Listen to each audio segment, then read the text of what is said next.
Kasabay ng paggunita ng karawan ni Ilocos Norte Governor Amy Marcos, nagsorry ang gobernadora sa mga maling nagawa raw sa Marcos regime. Pero para sa ilang martial law victims, sinserong pag-amin sa mga nilabag na karapatang pantao ang paraan para tuluyan na raw maghilom ang kanilang sugat. Sa ngayon, nasa mahigit 40 bilyong pisong halaga ng ari-arian pa raw ang hinahabol ng gobyerno mula sa mga Marcos. At live mula sa Lawag City, Ilocos Norte, may report si Salima Refra. Salima? Nagsimula na nga ang pakikipagpulong ng pamilya Marcos sa pamahalaan at maging sa kanilang mga abogado bilang paghahanda nga sa paghihimlay sa dating Pangulong Ferdinand Marcos sa libingan ng mga bayani. Nag-ikot sa iba't ibang lugar sa Ilocos Norte si Governor Amy Marcos noong Sabado bilang pasasalamat sa naging desisyon ng Korte Suprema at pagdiriwang na rin sa ika-61 niyang kaarawan. Namigay siya ng tulong sa mga biktima ng bagyong Lawin sa Dingras. Nakibudal fight sa mga kababayan sa Pagudpud. Hinandugan naman siya ng tradisyonal na Ilocano birthday song na Padapadakam sa Batak City. Habang sa Lawag Cathedral, dumalo siya ng Thanksgiving Mass. Maraming salamat. Pasasalamat sa ating Supreme Court, pasasalamat sa ating Presidente Rodrigo Duterte, pasasalamat higit sa lahat sa loyalista. Kasabay ng pagdiriwang ng kanyang kaarawan na usisa ang gobernadora tungkol sa paghingi ng mga biktima ng martial law ng apology mula sa pamilya Marcos. Walang taong perpekto at sa hindi inaasahan mga pangyayari, may nasasaktan, may nagkakamali. Hindi naman nagsasabi, miski saan sa amin, na perpekto yung tatay ko, maski siya siyang unang aamin na marami siyang kapalpakan. Pero para sa mga martial law victim tulad ni Nery Colmenares, ang totoong reconciliation ay dapat may sinserong pag-amin na may mga nilabag na karapatang pantao at may ninakaw na pera mula sa kabanang bayan ng martial law. Bagay na mahirap naman daw para sa pamilya Marcos. Ang iba dyan, ang gusto, may legal admission of guilt na palagay ko napakahirap naman gawin, lalo na batang-bata pa ako. Hindi ko naman kayang gawin kahit pilitin ninyo ako.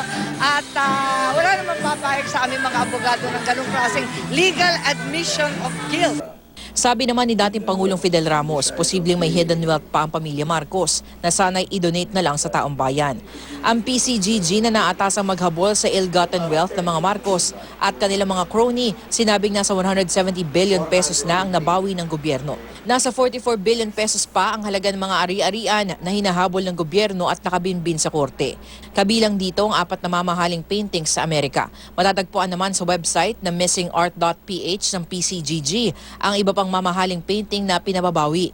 Pinag-aaralan na rin ang pagsusubasta sa mga mamahaling alahas na nabawi kay Ginang Marcos, gaya ng mga pambihira at antigong pink diamond, ilang tiara na karaniwang sinusuot ng mga royalty, kwintas, bracelet at singsing na namumutiktik sa diamond. Desidido kami, seryoso kami na habulin yung ill-gotten wealth na yan para mapakinabangan ng ordinaryong tao. Ang mga kaso tutuloy pa rin sa iba't ibang korte. Lalabanan namin at titimbangin ng mga huwes sa pamagitan ng katibayan. Tungkol naman sa usapin ng pagpapalibing sa kanyang ama sa libingan ng mga bayani, ipinunto ng gobernadora na si dating Pangulong Fidel Ramos ang nagpauwi sa labi ng kanyang ama mula sa Hawaii.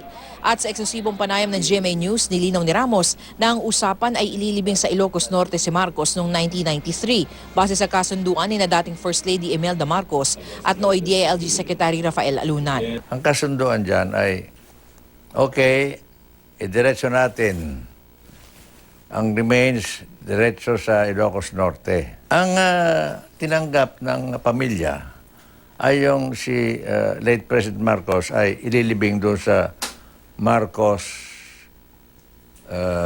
Mausoleum. This is by executive agreement lang yan. Only good up to the end of my term, 1998. Sa ngayon, nagpapatuloy ang mga misa ng pasasalamat sa Ilocos Norte bilang paghahanda sa paglilibing. Maaari rin daw magkaroon ng 9 na araw na burol base sa tradisyon ng mga Ilocano. Malapit na ring matapos ang death blanket na hinabi ng National Living Treasure for Weaving na si Magdalena Gamayo. Ito ang gagamitin sa paglilibing sa dating Pangulo. Piya matapos nga mga pakikipagpulong ay saka lamang madedesisyonan ng pamilya Marcos kung kailan nga ba maihimlay sa libingan ng mga bayani ang dating Pangulong Marcos. Piya.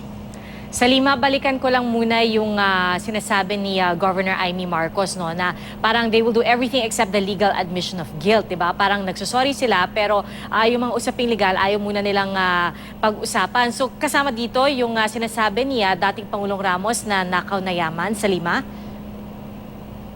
Yung alleged Kasi ill-gotten Pia, wealth. dun sa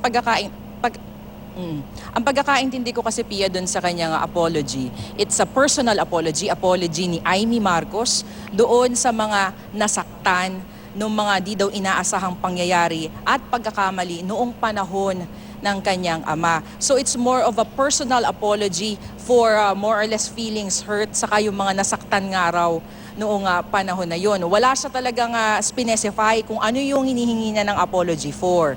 Pero yun nga, yung tinanong din natin na parang, ma'am, ano po ba yung pinatutukuyan ninyo? Ang sinagot niya sa atin, pinatutukuyan niya ay yung mga nasaktan noong panahon ng kanyang ama. And also, Pia, kung titignan natin kasi legal admission of guilt, ang pagkakaintindi ko dyan, ay yung dapat na akusado na gumawa ng krimen, yung maghihingi ng apology at aamin doon sa kanyang mga nagawa. Pia.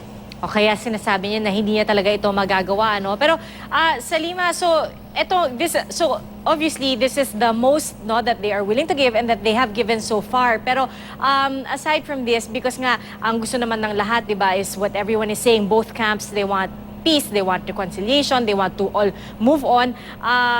Yung pamilya Marcos ba at this point inaayos na lahat pa nung ibang mga paghahanda para dun sa aktual na pagpapalibing? Kasi dun sa report mo meron na yung death blanket, tapos pinag-uusapan na yung 9 na araw na burol. Ano pa yung ibang mga paghahandang pinag-uusapan? Pia, kasi ang nakabuti rin naman yung nangyaring pag-uurong o nagkaroon ng status quo anti-order dahil nung bandang August ay meron ng mga nailatag ng mga paghahanda. Kabilang dyan yung pagpaplot kung ano-ano yung mga simbahan na dadaanan, ilang araw doon bago nga dalhin ng Maynila para doon sa mismong paglilibing. Pero ngayon, Pia, ay hindi pa masigurado mismo nung Diocese of Lawag kung matutuloy nga ba yung original na plano na pupunta sa simbahan ng Paway, ng Sarat, at ng Batak bago umuwi nga o dumating nga dyan sa Maynila para nga sa paglilibing. Kasi ang sinasabi naman ni Governor Amy, maaaring nga raw pinag-iisipan din nila na magdagdag pa ng iba pang simbahan, and also isa din sa mga kinoconsider nga ay yung Ilocano tradition na 9 na gabi yung burol. Pia. Alright, maraming salamat, Salima Refran.